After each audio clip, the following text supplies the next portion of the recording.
Hello, everybody, and welcome to the NABSW Sankofa podcast. I'm your host, Christy Love. The purpose of this podcast is to preserve the history and tell the stories of the National Association of Black Social Workers and the Lenoard Dunston African Centered Neo-Onim Circle, better known as the Academy of African Centered Social Work. This podcast is one of the ways we will continue to grow our legacy of advocacy in liberating the Black community. We will highlight our founders, sages, pioneers, and active members of NABSW. Listen in as we capture our ancestors' rich history, hear from our living legends, and individuals upholding the mission of NABSW. Today, I am happy to have our guest, Ms. Rosa Lee, who is a long-term time member of NABSW. She was born and raised in Williamsburg, Virginia, where she attended Virginia State College, now Virginia State University. She came to DC to attend Howard University School of Social Work, where she received her master's in social work. She has served as president for 7 years of ABSW Metro DC chapter, along with many other leadership positions in the chapter. She also just wanted to share that she was president in 1995 during the Million Man March, which is a big staple in our Black history. And so that was a great time in America. Ms. Rosa Lee, how are you today? I'm great. Great. Good. Thanks again for joining me and being one of my first. You're the third guest, but it's all new. So I'm really happy to have you on. You have definitely made a difference in NABSW and served for a long time. So I'm glad to have you. Thank you. So yes, my first question is, what does it mean to you to be African centered? To be African centered is to think and plan all my actions and activities relating to Africa as the birthplace of Black people, and understanding what being an African is. Okay. Yeah, and I just wanted to correct one thing in your introduction. I did not come Please. to Howard I did not come to DC to attend Howard University School of Social Work. Okay.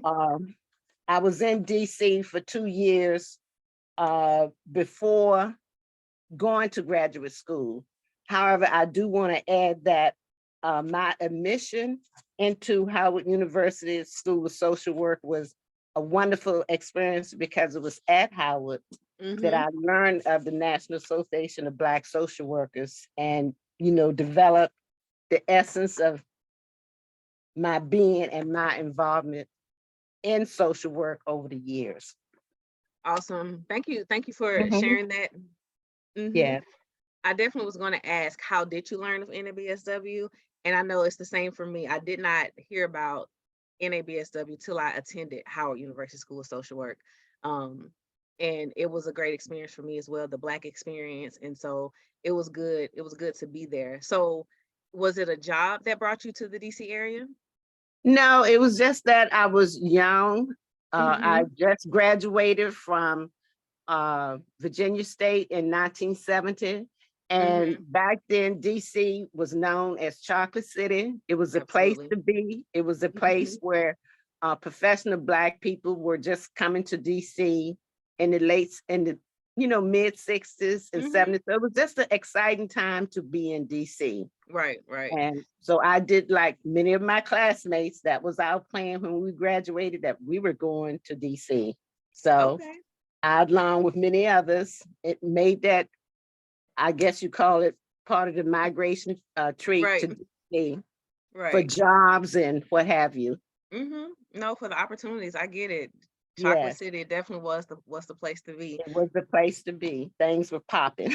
Right. Yeah. And of course, after I got here, I found that even though things were popping, it didn't mean that they were going to pop for you. So, I was unable to find a job, or just walk into the job that I thought I should have. It doesn't work that way. So I got a job. I was working. I worked several jobs, low-paying jobs, until I decided I was going to go to Howard And I selected Howard at the time because financially, their tuition was much lower than many of the other programs in the area. Oh, okay. Mhm. That's interesting to know. So can Yeah, you tell? I looked Okay. at Catholic's program and several other schools and how it would fit me in Yeah, terms of cost. no, for sure. That definitely makes sense. That's interesting. Because I know Howard is a private school and all schools right now are very expensive. So I'm glad around that during that time it was affordable for most of us, or reasonable for all of us. Tell me why social work. Like, tell us, why did you choose social work as your profession? Well, I know that I like people. I like working with people. And I sort of like I've always wanted to be a social worker. Okay. And so like I say, when I came here, I had no idea how things really worked. Right. And because I was not able to find a social work job when I came here. So I sort of like went to Howard to get a master's, because when I was applying for many jobs, that was the excuse that I was hearing. Oh, well, you need experience, which I had none coming straight out of school. Or Yeah. you need a master's degree.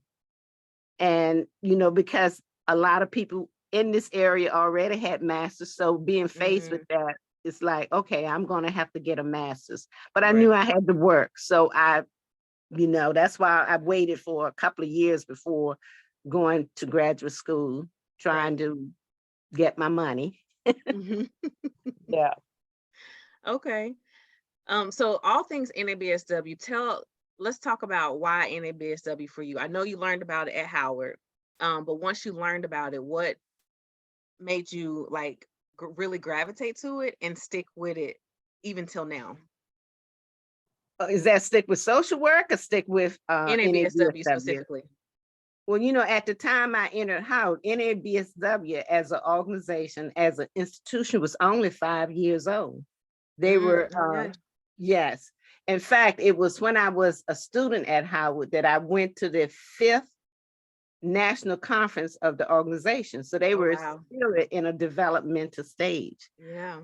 So many of the experiences and things that I experienced through NABSW, through Howard, it was very, it sort of like formed me as a young person and formed my concepts of Africanness and what it meant to be a Black social worker. In fact, that first conference when I was in graduate school was in New York City. And Mr. Calvin Roloff, who is now deceased, but he's the founder of the newspaper, The Informer, he came to the school and he got a bus and paid for the bus and said any student who wanted to go to the NABSW conference, all we had to do was pay for our room and our own food. So it's like, okay, I'm getting on this bus. I'm going to the 5th conference. And this conference was held in downtown New York City. I believe it was at the Marriott. And for me, as a young person, I had never seen so many Black people in one place at a professional conference in my life. And that first conference, which was the 5th national conference, really formulated, what I wanted to do in social work. Yeah, that is amazing. Yeah. It was You a just very moving experience. right. My first conference was in 2007. So and years later, like 2007, it still was amazing to me to be in that space. Like you said, so many Black professional people in one space. So I can some ways understand what that feeling was like. And you just have so much like history and wisdom on you, Miss Rosa Lee. So thank you for sharing that, especially about our ancestors who started the Washington Informer.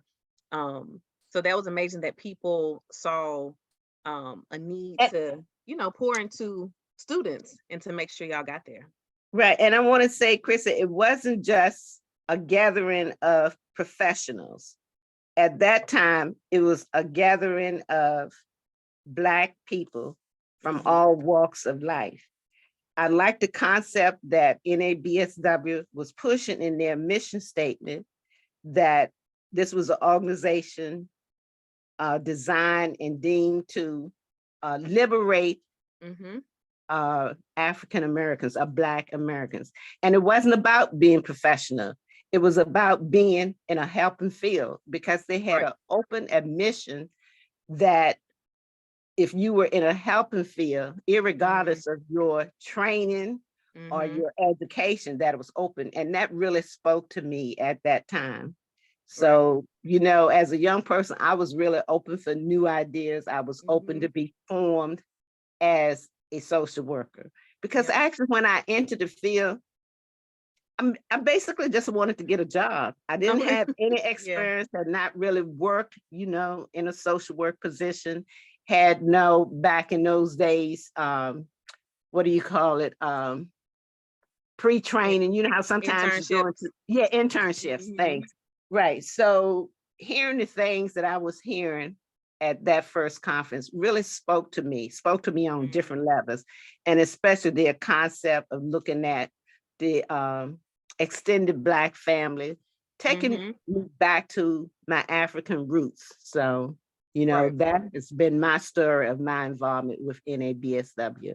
And over the years, from that 5th national conference, I don't think I've ever missed a national conference, you know, from that time. And I saw a lot of the developmental stages of the organization as it grew from 5 years to now we're going into what, our 55th year. Yeah. So It's amazing. so that's a lot of stuff I've seen.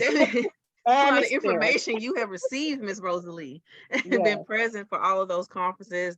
That's amazing. And I just want to say, for NABSW still, although it's National Association of Black Social Workers, you do not have to be a Black social worker to be a member, but like you said, in the helping field, wanting to liberate the Black community.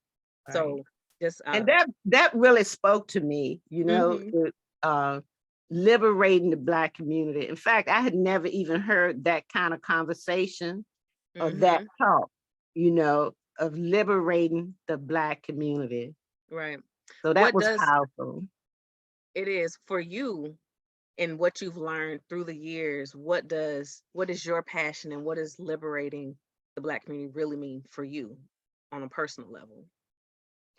On a personal level, liberating the Black community means bringing Black people, wherever they are, in whatever community, to a higher standard of living, or a better standard of living. Now, of course, when I first came up here, coming from Williamsburg, in a protective community, I didn't know that these kinds of problems existed for Black people, you know. And even though in my community, there may have been, you know, families that we may consider as poor with problems, but I just never thought of that, you know. I never thought of Black people needing liberating. That's not what I experienced growing up, but coming to DC, you know, so my involvement especially from that first conference and my days at Howard in the social work program, that I was learning of problems that Black people were facing. You know, there was one course, I remember this book, Children of the Storm, which was about Black children in the adoption system. Well, growing up, I didn't know that, yes, I knew there were adopted children, but I didn't know that children were, you know, languishing in adoptive homes and not being adopted. So that's a whole new learning experience to be involved with NABSW. Right. I know adoption, specifically for NABSW, Black families adopting Black babies, was really one of the, and you can correct me if I'm, one of the main issues that NABSW was fighting for, especially when it started. I know Miss Barbara Akins talked about that too. And so how do you feel? Are you still on that same page? Do you feel like NABSW is still pushing Black families adopting Black children? Uh, well, and and I want to say that's how I met Barbara I know. Akins. I was going to ask you. She definitely mentioned you in the interview. Yes, yes. I was working, as I say, NABSW has been a truly remarkable learning experience for me. When I finished graduate school, I had never wanted to work in direct services. Mm. When my interest when I was in graduate school was to work in programs and policies. That was my Okay. work interest. However, because I needed a job and needed quickly, I got a Right. job in a social welfare agency doing direct services. So when Barbara Akins came, I think she came from New York. She was in the adoption agency. I think I was working in foster care. I'm not Okay. sure, which was really a new experience for me. I had, no knowledge of foster care. I didn't know children were in foster care, just languishing and not being Yeah. able to. So while I still believe in that, but of course, the problem, because NABSW had a big impact on what agencies all across the country, we forced them to look at what they were doing, how they were bringing children into care, not relinquishing these children for adoption and just having them to not be with their families, but growing up in foster care. Yeah. So that's not a big issue now because NABSW put a statement on that and force agencies to look at how they were, treating Black families. No, that's amazing. Just the power in numbers and policy and putting ourselves out there. I think that's great that NABSW, that was one of the fights early on. I do believe foster care and adoption is still an issue, but it's not like how you all saw it when in the beginning of NABSW. But it has changed. It has Yeah. changed. And it's not necessarily in numbers because back in those days, we were always a minority in these agencies where we work. So, we didn't have the numbers, but we made the power by our position and our statements. I think Right. when Barbara and I worked at the agency in Alexandria, Yeah. we only had it, but I think Black employees were maybe 4 or 5 Oh, wow. out of 80 some employees. So it's not about having the numbers, it's about making a statement and standing up to what you're saying. That's the part, making a statement and standing up Making for what you believe in. Right, because we've never had the numbers. Right. Right. But making that statement and standing firm in that statement. Before I get into the academy, I wanted to ask you, so I know that you've shared that you've been to Egypt, and was it with NABSW, or, and even if it was not, can you talk about the experience about going to Egypt, and taking your daughter, like how just all of those experiences about traveling with NABSW and just that experience in general. Right, and here again, this is the impact of the effect that NABSW has had on me. NABSW had what they call an international relations committee. And this was due to one of our first presidents, Senior Jomo Williams, who had traveled to South Africa long before they had gotten their freedom. And when he had come back to the organization, he was saying, we have to get to know Black people in other parts of the world. So they started doing this international travel. And so my first travel internationally out of the country was with NABSW. And it was shaped around what Sini had said our international travel should be. Now, when he had traveled to South Africa, because at that time, Blacks couldn't go to South Africa. So he had traveled as underground and got to see a lot of things that was not being reported to the public, which we didn't know. Yeah. And so, I just found that to be so exciting. Yeah. And so like I say, my first trip, they would do to the islands because there are Black people in the islands. There are Black people all over. But he said, Mhm. we're not going there as the regular tourists. We're not Mm. going there looking for we're going there, to learn about our African brothers. And sure enough, would you believe that back in those days, there were some people who didn't want to go to Africa? I'm not getting on no plane with all them Black people. They're gonna Not shoot with us all the Black down. people. Yeah, this is Black social workers, but Mhm. one thing NABSW does is to help expand your mind, Yes. to teach you and let you learn. So Mhm. because there was an international travel group, and Mhm. I didn't have much money, I'm working, but I'm like, I got to make one of these international trips. So Yeah. my first international trip, I think the group went to, maybe it was Jamaica or Trinidad, Okay. so that was my first international trip. So over the years, as the international committee grew and Mhm. was making more travel, and of course, Black people at this time had more money than they had maybe 20 years ago. So people Mhm. were traveling. These were places they had not gone before.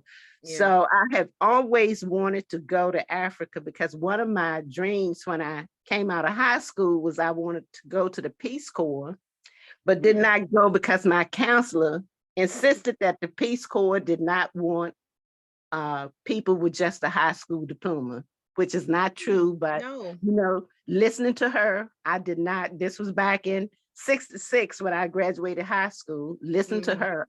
I did not go to Peace Corps.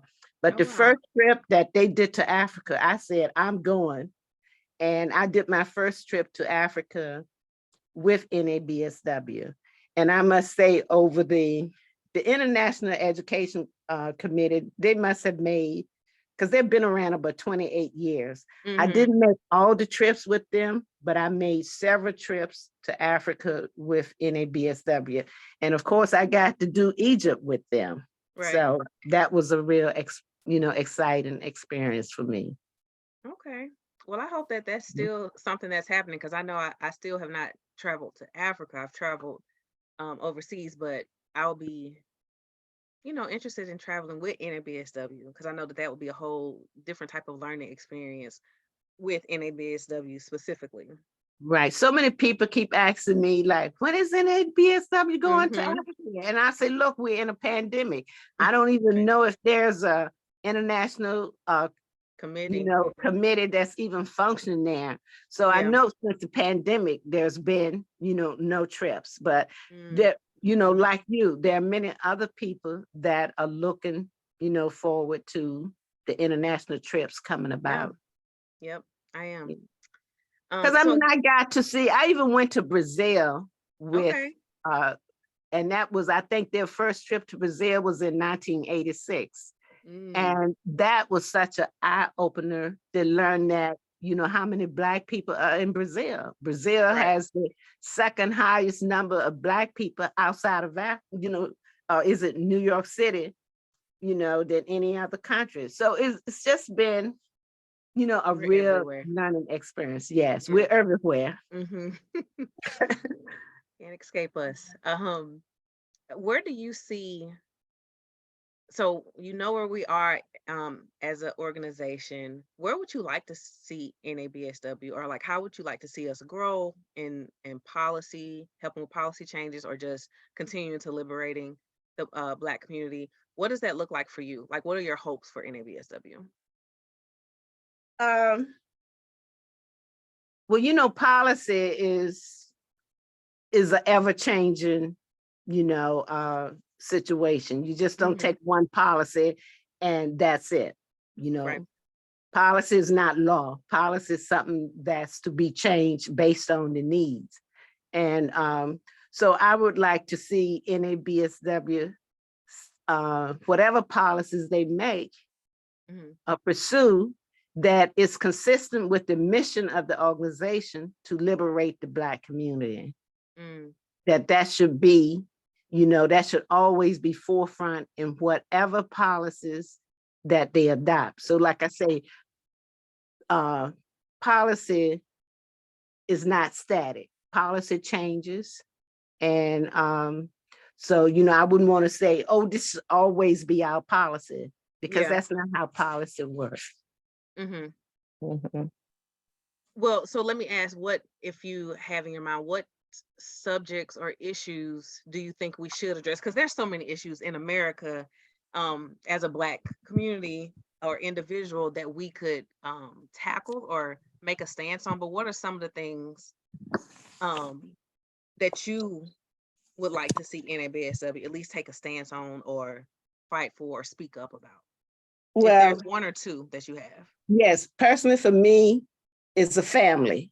Mm-hmm. Today in 2023, you know, when I was a student at Howard, and we used the book, which even NABSW adopted that book, the contents of the book was the strengths of the Black family.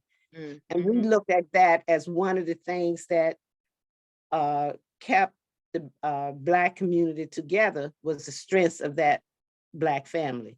Mm-hmm. Today in 2023, I don't know if we can still keep that, you know, say that the strength of Black families. Yeah. You know, we know our families are at a very, very fragile point. 70%, maybe more, of Black families are female-headed households. A lot of those female heads are not in high-paying positions. Mm-hmm. So I would like to see NABSW keep a focus on strengthening and maintaining the Black families. I don't know if we have adopted a position or looked at that firmly enough, but if your families are not strong, your people are not going to be strong. So I'm going to leave it at that.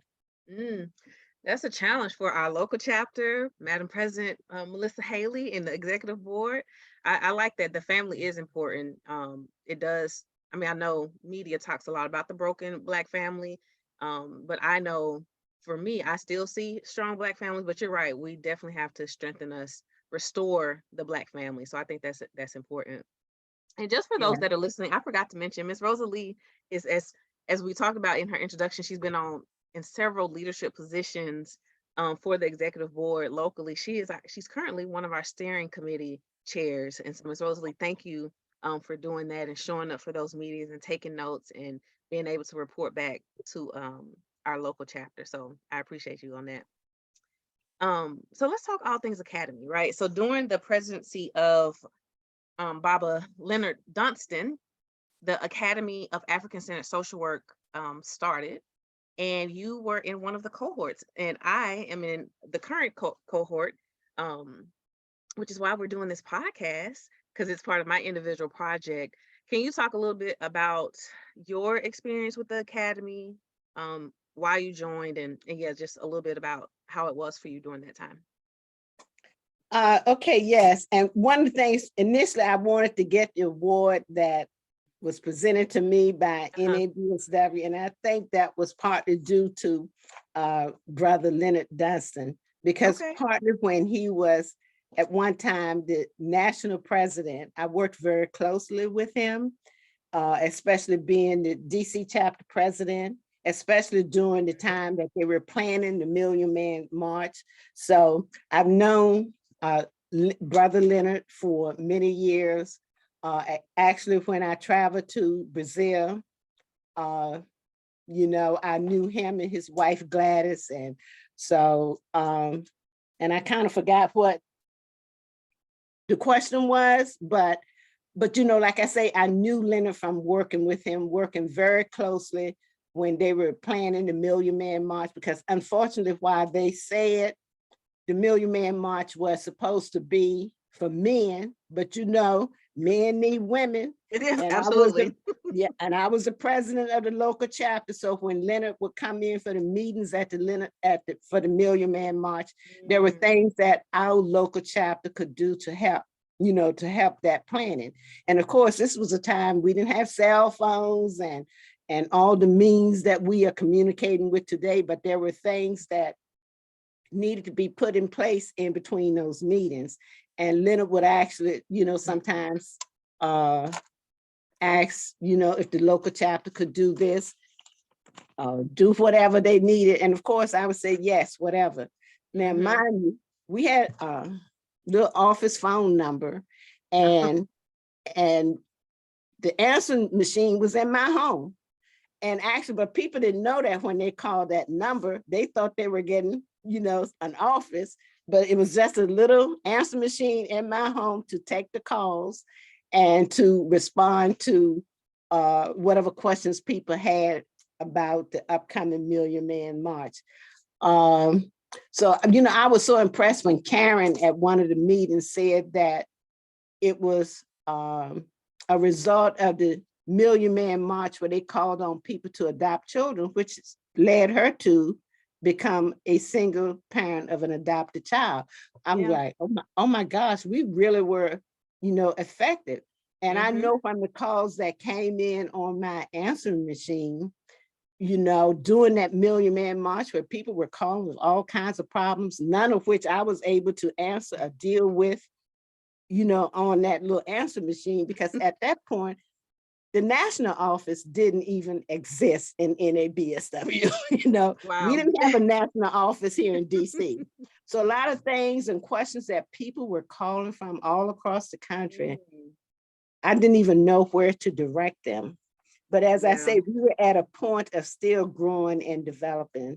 Right. We're at a point when Lenoard came up with the idea of the African Centered Academy, because I'm sure from where he stood as a national president, he saw a lot of things, heard a lot of things that other people were not hearing, as members of the organization. But from his position as a national leader, he was rubbing shoulders and talking to people on a higher level. But when he came up with that concept, the first class, I was not able to get in that first class because I was working, I was raising my daughter, and it's like, it's no way you can get in this class. As much as I wanted to get in that first African-centered class, I could not put it on my schedule.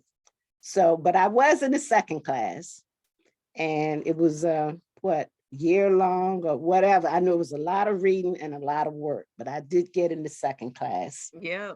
That's good. That's amazing. That's awesome to be in the second class. So you really were in the beginning stages of that too. So you were just seeing how that was going and just learning all the things. I just wanted to go back to one of your statements about Black women. History has shown, through all of the movements that we've had, that women, we definitely do the work behind the scenes, right? And we're needed, and we don't always want to be in the front lines, but we're very helpful and helpful to the Black man that is on the front line of the work that needs to be done in the Black community. Yes. So yeah, the African Centered Academy, it is holding strong in works of possibly changing the name. So we're going through that. From your time though, do you see do you remember or still have the positive effects of the academy? Like, would you encourage others to be a part of the academy? Oh, I definitely would encourage others. When the academy was first coming into being, there were two members of NABSW who initially, I'm not gonna say shape, but conceptualized what the academy should be. And that was Dr. Patricia Reed Merritt, who's married to William Merritt, one of our former presidents, and Dr. Thaddeus, I can't even think of Thad's last name, but he was a professor. Who you're talking about. I know that first name. Yes, he's from Philadelphia. So they were the initial teachers in the academy and kind of began to conceptualize what an African-centered academy should be. And from that first founding of the academy, it's growing and developing. And that's how life is. You want to grow and develop, you change. That's why you just don't want to take one particular thing and hold on to it. So the academy has grown and developed over the years. And we've had many wonderful people to come in and add to that growth and development. But I would encourage any person serious about the development liberating the Black community to get in an academy, do the readings, and just go deeper into learning what that is all about. I know once I got in the academy, some of the readings and things, I had these books, because I always buy books. I hadn't read a lot of those books, Right. but once you got in the academy, you were pushed and challenged and to read those books. And we would meet at the steering committee meetings. And, you had several people in your little groups who were from different parts of the country, from California, Texas, or what have you.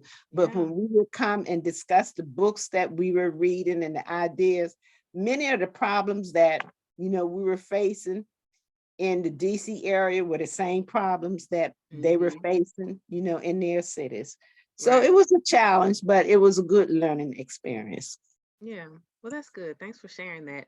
Mhm. It's a little different, I guess, post-COVID, because the last two cohorts, have not met in person. It's been an online thing, but we are meeting together later this month. But I can only imagine what it was like to be, together, really discussing in person. It's a different dynamic, but it's, the same outcome, getting to the readings. It's a lifelong thing that to continue to be an African-centered person and living that out, all the days of your life. So that Right. that is helpful. One of the last things I have, Miss Rosa Lee, is just um, what encouraging words do you have to Black social workers? Um, why would you encourage them? Well, talk about why they should consider joining NABSW, and any advice that you just have for Black social workers. Boy, that's a big one. But, and I often said when I was chapter president that NABSW is not for everybody. I That say part, that, very true. right. And but I would encourage people to go for your heart. Go for your heart. If you want to be a social worker, go for your heart. Keep the principles of, and NABSW has adopted the principles of the Nguzo Saba, and keep those principles in your heart and experience the world of social work. Black social work is something very special to be a Black social worker. And while we adopt the principles of social work, but we also adopt the principles of Nguzo Saba, which kind of makes it a different road. And so, it's been a real learning experience for me to be involved with NABSW. I actually say NABSW formulated my thoughts and concepts. And so what's for me may not be for you, so that's how I advise people to, travel your own path and make the best of it. Yeah, no, that's awesome. Thank you so much, Ms. Rosalie. You have definitely, just hearing from you really is inspiring, right? And it's encouraging. You have a lot of knowledge. So I want you to, continue to share that, write stuff down. I know that this is a good start. And I know you always, just during meetings, you share how things used to be, and how things were going for NABSW. And so that's important. Like, we need to definitely know our history and grow within that, grow from that. And so I appreciate your time. Do you have any last words? I know I just gave you that, but did you have anything else that you want to say about NABSW or the Academy? No, I think we pretty much covered it. Okay. Well, Yeah. again, But I do want to add, I'm so happy to see like the younger people getting involved in NABSW and carrying on our mission. And I remember it was under Brother Dunston's leadership that he looked around at one of our meetings and say, we got to get young people involved. yeah. And, and sometimes there was a lot of questions, how are we going to get them involved? Are they going to believe like we feel they didn't experience the 60s and etc. But, I always believe if your mission and your goals, are solid and there, that there will be people to pick up the mantle and go. And I'm just happy to see that a younger group of people are coming into NABSW, you know, with vigor and ideas, and that, you know, NABSW continues to grow. Absolutely. Thank Yeah. you. We definitely got to keep it going because the mission is awesome, and it's so much work to do in the Black community. Yes. So yeah, so thank you for joining me today, Miss Rosa Lee. We appreciate your time and want to honor you for your wisdom and your courage to be Black in America. The NABSW Sankofa podcast believes the past guides how we live our lives today and how to plan for our future. There's wisdom in learning from the past, which ensures a strong future. We believe that there must be movement and new learning as time passes. As this forward march proceeds, the knowledge of the past must never be forgotten. Ashe. And so, Miss Rosa Lee, I know when we gather together, we always end with 7 Harambes, but today, you and we're going to end with 1 long Harambe. So when I count down, let's do 1 Harambe together, okay? All right. All right, 3, 2, 1. Harambe. Harambe. All right, thank you, Miss Rosa Lee. All right, thank you. Oh, okay.